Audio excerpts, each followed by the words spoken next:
Sans. Sans. Sans. Sans.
Sans.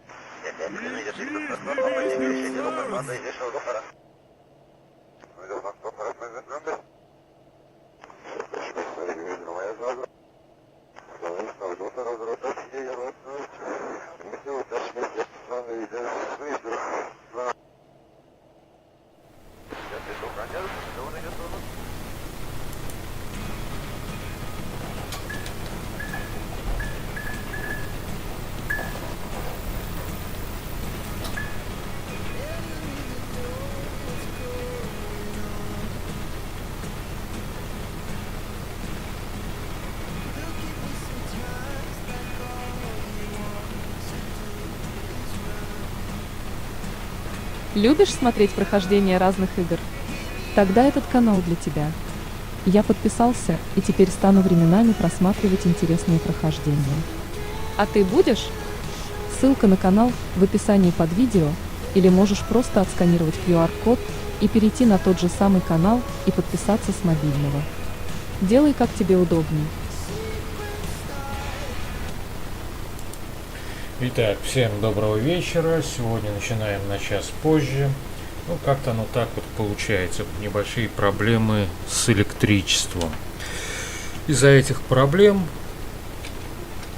ну, как обычно, большие проблемы помогают появиться маленьким. Поэтому сегодня стрим идет как обычно, но отвечать, беседовать можем только с Ютубом. И то не факт.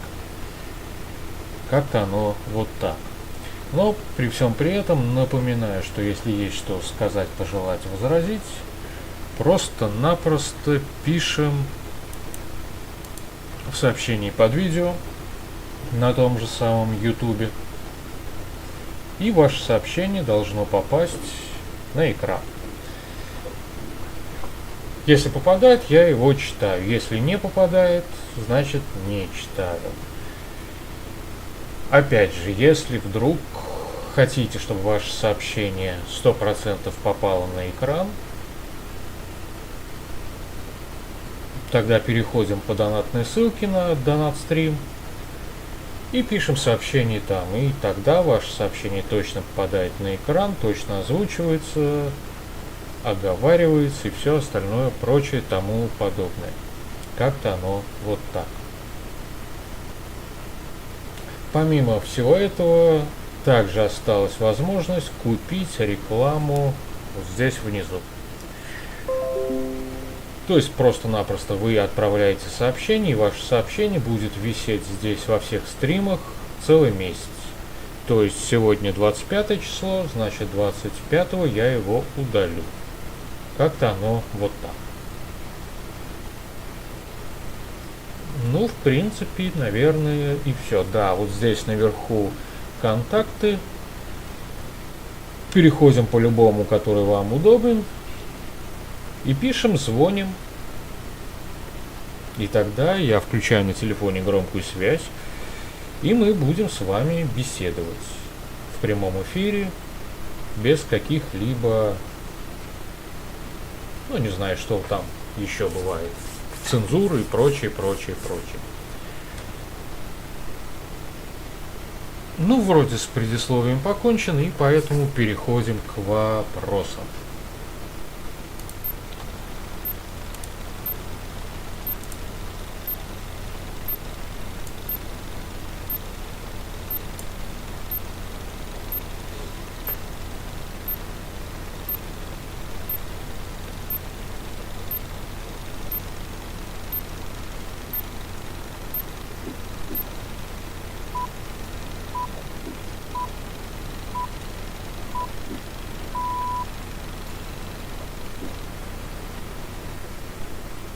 Вопросы будут сегодня короткие, бестолковые, поэтому я думаю, очень быстро эту часть закончим. Ну, в принципе, что у нас там под номером 1 идет? NFT практически умерли. Я небольшой специалист в NFT, а они вообще когда-то были живые? Нет, я понимаю, да, фантики вроде биткоина выстрелили, и на них можно было, можно сейчас, и думаю, какое-то время еще можно будет зарабатывать какие-то, ну, не знаю, для одних это будет крупные суммы, для кого-то не очень крупные, но все равно можно будет зарабатывать какие-то капиталы. А NFT? Ну, статистика сообщает, что 90 с лишним процентов ничего не стоит. Если 90 с лишним процентов ничего не стоит, то нормальный умный человек либо попытается развести, найти какого-нибудь лоха, обмануть его и впарить ему, если имел неосторожность сам побыть таким лохом, которому впарили какой-то NFT. Либо просто-напросто выкинет все это и не будет с этим связываться. Ну, как я сказал ранее, я не специалист в этих NFT, и вполне возможно, что да, сейчас они ничего не стоят, а послезавтра или послезавтра вдруг окажется, что это прямо, ну, целое состояние. Хотя те, кто занимаются биткоинами, криптами и всякими разными, смогли объяснить такому человеку, как я, что да, это можно как-то провернуть, заработать на этом какие-то деньги и все остальное прочее. Объяснить, что такое NFT, как на этом можно заработать денег, пока что не получилось ни у кого. Вполне возможно, что у какого-то человека это получится. Но может быть, что и не получится. Ну, тем временем, телеграмма Павлика Дурова стал сборищем попрошаек. Если вы зайдете, то все просят, чтобы за них проголосовали. А если вы еще не купили премиум, то сначала купили премиум, а потом проголосовали за них. И они смогут тогда публиковать, кроме обычного бреда, еще сторис. Ну да, наткнулся я на такую просьбу и спросил, а зачем? Но мы же сможем публиковать сторисы. Я говорю, ну хорошо, ребята, вы в месяц выпускаете 2-3 видео, из которых лично у меня желание смотреть ни разу не появилось, то есть какое-то унылое говно. Зачем вам сторисы, если вы не умеете делать видео? Нет, я не спорю, что может быть этот аккаунт кому-то нравится, кто-то это будет смотреть, восторгаться, хлопать в ладоши и сучить лапками под столом. Но лично для меня это... Да, я подписался, но, если честно, это такое унылое говно, что если бы у меня не было страницы на Бусти, на телегу Бусти, я бы в жизни никогда не подписался. Потому что телега Бусти — это то, что я сказал ранее. Это унылое говно, которое никому не может быть интересно. Но тем временем телега посмотрела, как люди голосуют, и сбросила цену в 4 раза, и некоторые уже опубликовали сторисы. Ни один из них не смотрел, ни один из них смотреть не буду. Я слишком старый человек, чтобы смотреть какое-то коротенькое видео в каком-то кругленьком шарике. Лично для меня это абсолютно неинтересно. Если человеку, который ведет аккаунт, есть что сказать, то он вполне себе возможно напишет все это буковками на русском языке, понятным текстом, и все будет хорошо, чудно и ладно. Если вдруг нужно будет что-то показать, какие-то свои действия, он может снять и выложить к видео.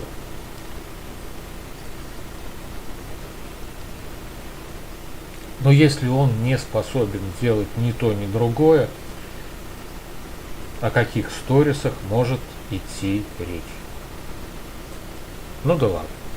Тем временем, уже говорил, да? Но в Челябинской области случилась небольшая заварушка.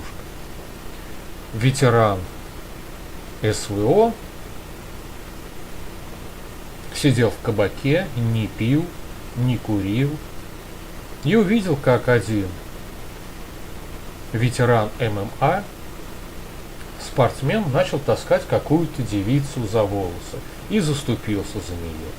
Этот самый боец ММА стукнул ветерану, звучит как будто пенсионера избил, стукнул бывшему военному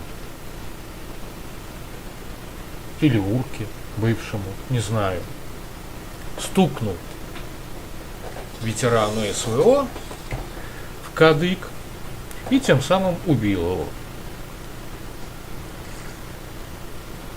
Приехала полиция, задержала и отпустила его,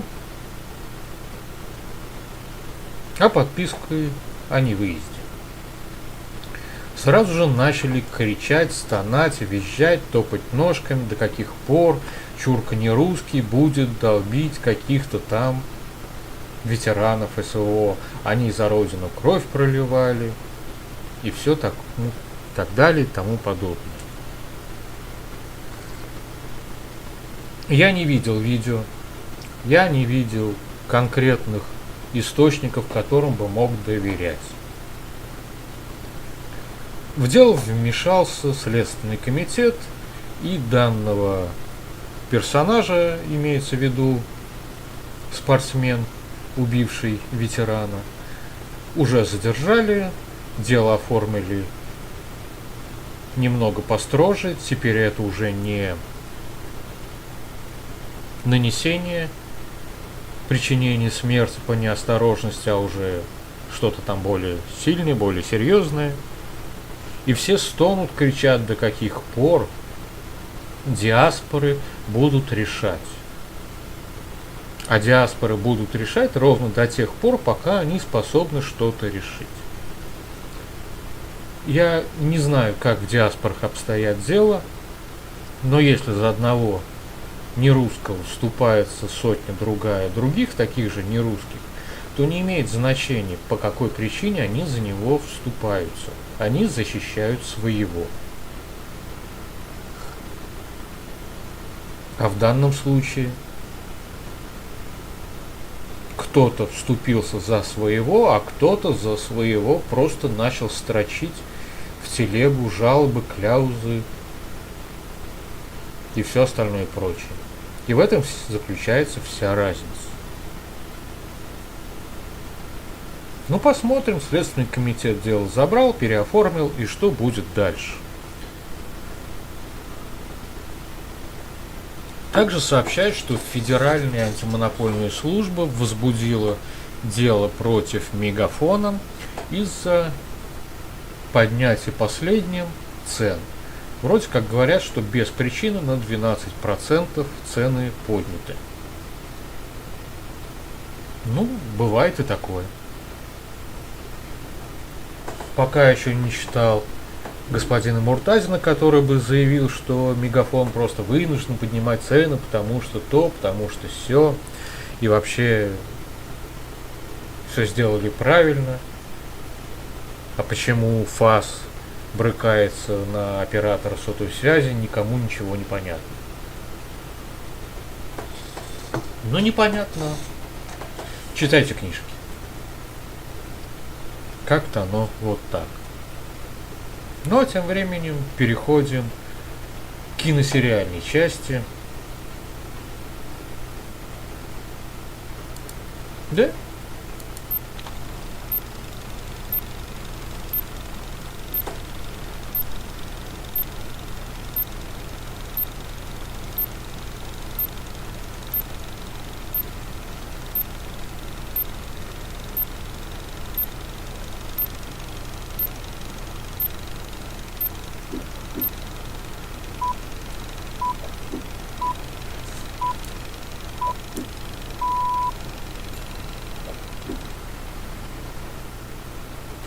Ну а в киносериальной части у нас сегодня будет целых 3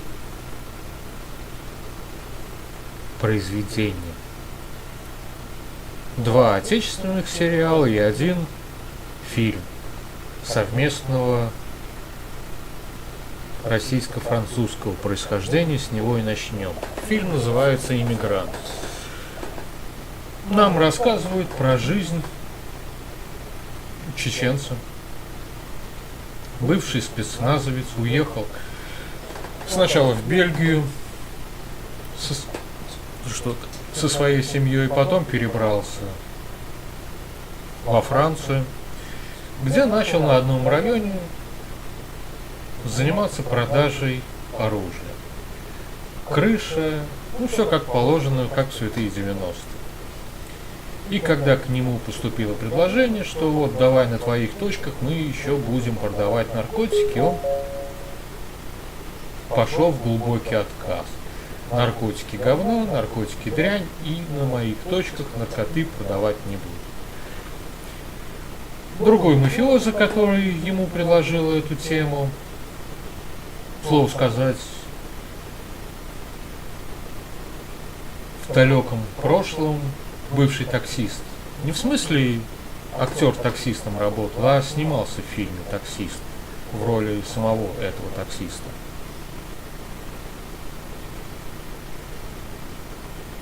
То есть все там провернули, и данного чеченца выгнали из страны.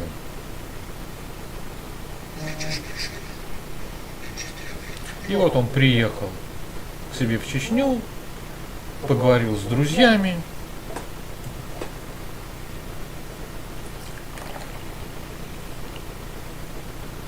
покатался на машинках, вернулся во Францию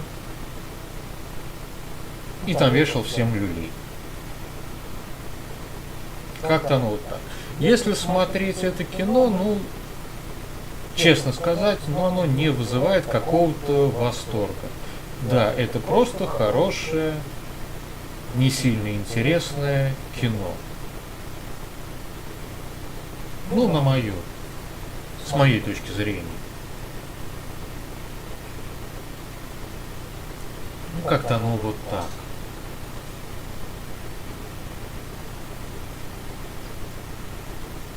Смотреть или не смотреть, такие советы я не даю, но вполне возможно, что вам оно понравится или не понравится. Поэтому решайте сами. Другой сериал, да, начал смотреть из-за того, что увидел прямо, наверное, 3 или 4 восторженных опуса, как это все интересно, как это надо смотреть, наконец-то наши что-то сделали интересное. Скачал, посмотрел, плюнул, удалил. Данное произведение называется «Кибердеревня». Недалекое будущее. Два студента придумывают штуку, чтобы переносить сознание из одного тела в другое. Ничего не получается, и проходит несколько лет. Один студент становится главой корпорации, которая делает роботов, а другой уезжает на Марс, где выращивает курс, снимает бложики. И как-то оно вот так потихоньку, полегоньку живет. Если смотреть, кто как живет, назовем его марсианином, то складывается такое впечатление, что кто-то из сценаристов, режиссеров, кто там еще занимается картинкой в кино, поиграл в «Атомное сердце», и ему так все понравилось, вот эти опусы, смотрите, как у нас типа в СССР было хорошо. Ну, представьте деревню из конца 80-х. То есть мужик, кирзовые сапоги, ватные штаны, тельняшка, ватник. Его супруга, которая почти все время говорит цитатами из «Любовь и голуби». Такие же дети.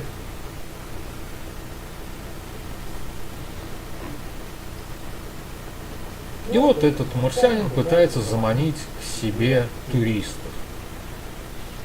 Тем временем дела в корпорации по продаже роботов идут не очень хорошо. Нужно какое-то ископаемое, которое нашли как раз на Марсе. Как раз там, где марсианин ферму построил. И глава корпорации приезжает туда и типа: ой, дружище, давно не виделись, ля-ля-ля, жу-жу-жу, давай будем вот теперь вот так все делать. И при этом на каждом доме висит огромный пожарный щит, огнетушители, лопаты, грабли, еще какая-то ерунда. Каких-то речей, интересных поворотов, еще чего-то нет. Вот я говорю, меня хватило на 2 серии. Это было такое унылое говно, что из списка закачки я все это поудалял и решил, что спасибо, кибердеревни, с меня хватит. Ну а в завершении сегодняшнего стрима сериал «Сны».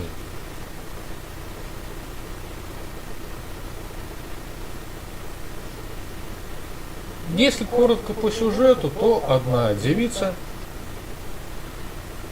встречает своего любимого с работы, ставит на плиту турку, в смысле кофе сварить, сама начинает заниматься со своим любимым сексом, кофе из турки убегает, газ идет, все умирают, но девицу все-таки сумели откачать, и у нее появляется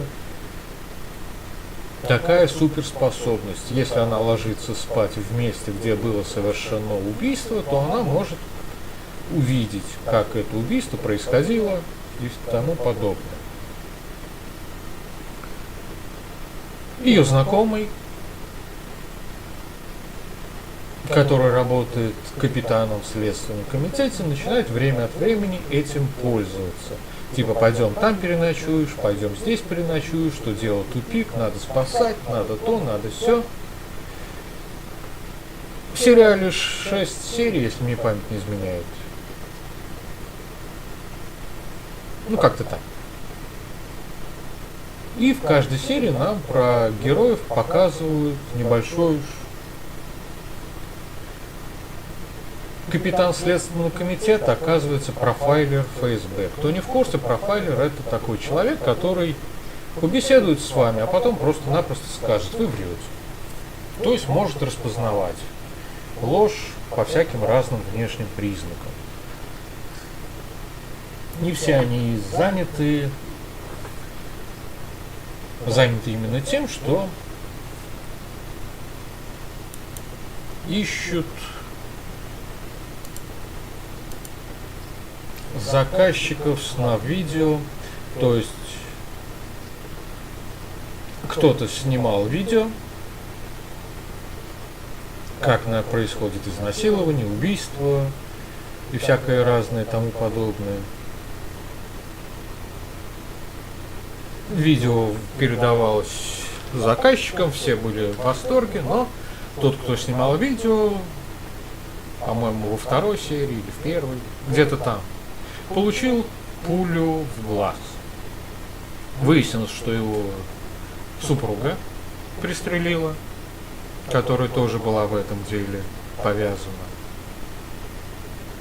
Потом выяснилось, что это были просто исполнители. И потихоньку, полегоньку все это идет вверх. И когда вся история почти закончилась, девицу, которая может видеть прошлое, забирает майор ФСБ и говорит, что все, друг, теперь ты будешь с нами, мы тебе поверили. И в итоге получается, что вот мы смотрим сериал, и вот прям вот все, чуть-чуть, концовочка, прям вот раз, а концовочки нету. Кто-то говорит, что скоро выйдет второй сезон. Кто-то говорит, что не выйдет. Не знаю. С учетом того, что все видные актеры, которые заняты в снах, сейчас жизнь по вызову показывают, ну, должны же они немного отдохнуть. Поэтому не знаю. Но несмотря вот на свою недоконцовку, сериал смотреть интересно. Немного глупо, немного не стыкуется, но все равно интересно. Как-то оно вот так. Ну и собственно все. Как передавать свои вопросы, пожелания, видео, аудио, я сказал в начале. К следующему выпуску, к 52-му, я думаю, все это сумею восстановить, настроить, чтобы обратно все буковки на экране появлялись, а не только с Ютуба. Ну, в общем-то, как-то так.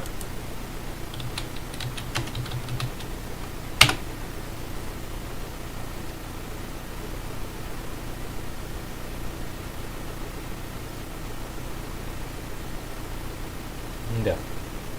Все грустно. Ну да ладно. В любом случае, всем пока. Увидимся через 4 дня.